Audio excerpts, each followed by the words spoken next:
കഴിക്കേണ്ടതായിരിക്കാം.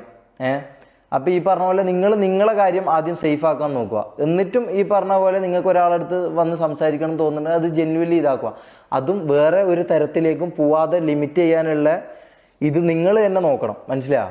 അല്ലാതെ അത് ഈ പറഞ്ഞ പോലെ നിങ്ങളാണ് ഈ പറഞ്ഞ വ്യക്തികളുടെ അടുത്തേക്ക് നിങ്ങളാണ് ചെല്ലുന്നത്. എന്തുകൊണ്ട് ഇത്തരം കാര്യങ്ങളിൽ കൂടുതൽ പരാതികൾ, കൂടുതൽ കേസുകൾ രജിസ്റ്റർ ചെയ്യപ്പെടാത്തതിൻ്റെ കാരണം എന്താണെന്ന് വെച്ചാൽ ഈ പറയുന്ന ഗേൾസ് അല്ലെങ്കിൽ ഈ പറയുന്ന വ്യക്തികൾ അങ്ങോട്ടേക്കാണ് ചെല്ലുന്നത്. അതായത് ഈ ഫെയിമും പണവും ഇതുള്ള ആൾക്കാരുടെ അടുത്തേക്ക് അങ്ങോട്ടേക്ക് ചെല്ലുകയാണ്. അത് എന്ത് കണ്ടിട്ടാണെന്നും എന്ത് ഇഷ്ടപ്പെട്ടുകൊണ്ടാണെന്നും എനിക്കറിയത്തില്ല. അപ്പോൾ ഈ പറഞ്ഞ പോലെ അങ്ങോട്ടേക്ക് ചെല്ലുകയാണ്. അപ്പോൾ ഒരിക്കലും ഈ പറഞ്ഞ പോലെ ഇവർക്കൊരു ജീവിതം ഉണ്ടാവും. ഇവർ ചിലപ്പോൾ ഒരു 1 നൈറ്റോ അല്ലെങ്കിൽ ഒരു 2 നൈറ്റ് പരിപാടിയായിട്ടായിരിക്കും ഇവർ പോകുന്നുണ്ടാവും. ഇവരുടെ കാര്യം എന്താണെന്ന് എനിക്കറിയില്ല. അങ്ങനെ അല്ലാത്തവരുണ്ട്, അങ്ങനെ ഉള്ളവരുണ്ട്. അപ്പോൾ ഈ പറഞ്ഞ പോലെ ഇങ്ങോട്ടേക്ക് വരുമ്പോൾ അവർ നിങ്ങളെ യൂസ് ചെയ്യാനുള്ള ചാൻസസ് കൂടെയാണ്. അപ്പം നിങ്ങൾ ആദ്യം